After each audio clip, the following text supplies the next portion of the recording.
Highways Calcutta doctor హత్య case సంబంధించి update ఏముంది సార్ అని చెప్పి చాలామంది అడుగుతున్నారు. అప్డేట్ అంటే ఎప్పుడు వచ్చింది? సిబిఐ వాళ్ళు సిబిఐ ప్రత్యేక కోర్టులో ఛార్జ్ షీట్ ఇస్తేనే అప్డేట్. ఇది ఈరోజు వేస్తారు. బట్ ఎక్కడో కానీ కేసు డైల్యూట్ అయిందా తృణమూల్ కాంగ్రెస్ పార్టీ అండ్ ఇంకా వేరే వాళ్ళు ఇద్దరు కూడా కలిశారా అన్న ఫీలింగ్ కూడా వస్తుంది. సిబిఐ మీద చాలామందికి అనుమానాలు ఉన్నాయి.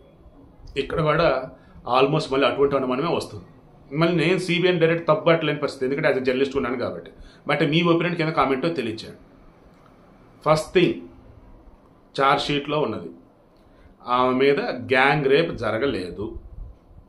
సెకండ్ థింగ్, సంజయ్ రాయ్ ఒక్కడే ఆమెను బలాత్కారం చేసి ఆ తర్వాత చంపేశాడు. థర్డ్ థింగ్, ఆమె ఒంటి మీద 25 గాయాలు మాత్రమే ఉన్నాయి, అది కూడా బయట లోపల మొత్తం కలగలేదు. డే 1 మనం మాట్లాడుకున్నది ఏంటండి? సామూహిక అత్యాచారం అండ్ ఆమె ఇంటర్నల్ బాడీస్లో వచ్చేసి స్పెర్మ్ చాలా క్వాంటిటీ దొరికిందని. సరే, ఆ తర్వాత వచ్చేసి లేడీ బాడీలో కూడా ఒకవేళ ఇన్ కేస్ లిక్విడ్స్ జనరేట్ అవి కలిసి అలా అనుకున్నాం. సరే, అది కూడా పక్కన పెడదాం. ఒంటి మీద వచ్చేసి వాళ్ళ పేరెంట్స్ చెప్పింది కానీ ఆమె కొలీగ్స్ ఆమెతో చదువుకున్న స్టూడెంట్స్ చెప్పింది కానీ ఏంటి? ఘోరాతి ఘోరంగా ముఖం మీద, తర్వాత చెస్ట్ పార్ట్, కడుపు, కాళ్ళు, చేతులు అని చెప్పుకుంటూ పోతే వాళ్ళు చెప్పిన దాని ప్రకారం కొన్ని వందల గాయాలు. రైట్? అసలు బాడీని ఆల్మోస్ట్ ఛిద్రం చేసినంత ఫీలింగ్ అన్నట్టు. రైట్? మరి 25 గాయాలు ఏంటి? అది కూడా ఓవరాల్గా అన్నీ కలిపి 25 గాయాలు. ఏమని చెప్పున్నారు తెలుసు ఛార్జ్ షీట్లో? ఆ రోజు ఎర్లీ మార్నింగ్ 9వ తారీఖు ఎర్లీ మార్నింగ్ 4:03 ఆమె రూమ్లోకి వెళ్ళాడు, సెమినార్ హాల్లో ఉంటే. ఆ తర్వాత అరగంట దాదాపు అక్కడే ఉన్నాడు. ఆ తర్వాత బయటకు వచ్చాడు. ఈలోపు ఆమెను బలాత్కారం చేసి చంపేశాడు, లేదా చంపి బలాత్కారం కూడా చేసి ఉండొచ్చు. ఆ డీటెయిల్ రిపోర్ట్ అది కూడా ఇంకా బయటకు ఇవ్వాలి. సో ఎవరూ లేరు, వాడు అక్కడే. అక్కడ దొరికిన ఆధారం ఏంటన్నప్పుడు వాడి యొక్క హెడ్సెట్ దొరికింది. అది సీసీటీవీ ఫుటేజ్లో వాడు వెళ్తాం కనపడింది. ఇది ఆ తర్వాత 2 రోజుల తర్వాత వాడి వస్తువులు ఏవైతే ఉన్నాయో రేప్ చేసినప్పుడు అవి కలెక్ట్ చేస్తున్నారు పోలీసులు. అభిజిత్ మండల్ అండ్ ఈ సందీప్ ఘోష్ ఇద్దరు వచ్చేసి మొత్తం కేసు డైల్యూట్ చేద్దామని చూశారు కదా. సో అది విషయం. ఇప్పుడు మరి సందీప్ ఘోష్ సంగతి ఏంటి? ముందైతే సంజయ్ రాయ్ అనేవాడికి సంబంధించి ఛార్జ్ షీట్ ఇచ్చారు. సందీప్ ఘోష్ సాక్ష్యాలు ఎందుకు తారుమారు చేయాల్సి వచ్చింది, ఎందుకు చేశాడు, వాడి ఇన్వాల్వ్మెంట్ ఏమైనా ఉందా లేదా, ఇంకా అవన్నీ తర్వాత చెప్తారంట. ముందైతే ఏం చెప్పారు? గ్యాంగ్ రేప్ కాదు, ఒక్కడే చేశాడు, ఆ ఒక్కడే సంజయ్ రాయ్. ఇది ఈరోజు వాళ్ళ కోర్టుకి ఇచ్చింది.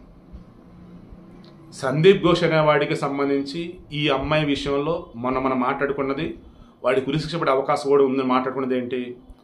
సాక్ష్యాలను తారుమారు చేయటం, బ్రూటల్ మర్డర్ని వాడు సూసైడ్గా మారుద్దామని చూడటం, డే అంతా కూడా పోలీసుతో కలిపి సాక్ష్యాలను తారుమారు చేసి పోస్ట్ మార్టం జరగనీయకుండా, ఎఫ్ఐఆర్ రానివ్వకుండా ఈవినింగ్ వరకు ఆపి, ఈ మధ్యలో మరలా కమ్యూనిస్ట్ పార్టీ ముఖర్జీని ఒక ఆడవని పిలిపించేసి ఆమె త్రూ బేరం మాట్లాడి ఆ డాక్టర్ పేరెంట్స్తో ఇవన్నీ చేసింది వీళ్ళే. ఇది మాట్లాడుకున్నాం.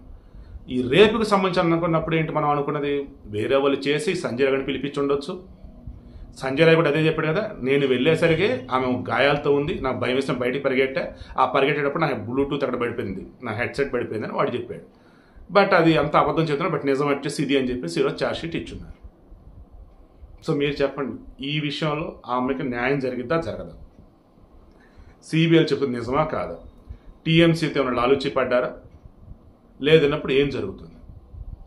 ఇక west Bengal junior doctors association వాళ్ళు ఈ ఆర్జికల్ మెడికల్ ఆసుపత్రిలో క్రై ఆఫ్ ది అవర్ అని చెప్పేసి ఒక బొమ్మ లాంటిది పెట్టారు, విగ్రహం లాంటిది అనుకోవచ్చు.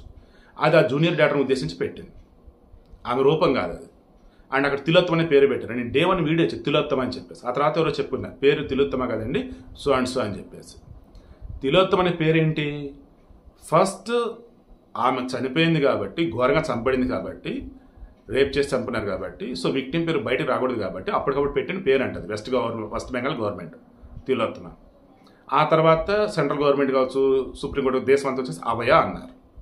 బట్ ఒరిజినల్ పేరు ఆల్రెడీ అందరికి తెలిసి ఫోటోలు కూడా చూస్తున్నారు. బట్ అవన్నీ తీసేయండి అని చెప్పి సుప్రీంకోర్టు కూడా చెప్పింది. సో అందుకని ఆ పేరు తిలోత్తమ అనే పేరు పెట్టేసి క్రై ఆఫ్ ది అవర్ అని చెప్పేసి ఆ బొమ్మ కూడా ఆర్జికర్ మెడికల్ ఆసుపత్రిలో పెట్టారు. ఇప్పటికే డాక్టర్లు న్యాయం జరిగింది అన్నట్టుగానే ఉంటూ ఉన్నారు. బట్ ఈ ఛార్జ్ షీట్ చూసిన తర్వాత వాళ్ళు ఎలా రెస్పాండ్ అవుతారేంటో ఈవినింగ్ రేపు కానీ మాట్లాడుకుందాం.